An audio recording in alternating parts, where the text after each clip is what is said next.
আসলে কেউ কেউ যুক্তি দিয়েছেন যে ফ্যাসিবাদ এবং ফ্যাসিবাদী শব্দগুলি দ্বিতীয় বিশ্বযুদ্ধের সময় থেকে আশাহীনভাবে অস্পষ্ট হয়ে উঠেছে এবং আজ এটি তাদের প্রতিপক্ষকে অপমান করার জন্য বিভিন্ন রাজনৈতিক দৃষ্টিভঙ্গির সমর্থকদের দ্বারা ব্যবহার করা নিন্দনীয়তার চেয়ে সামান্য বেশি।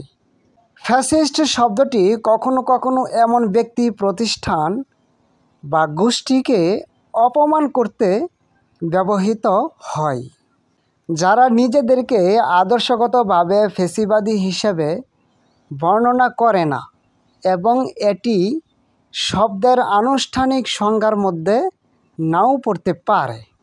রাজনৈতিক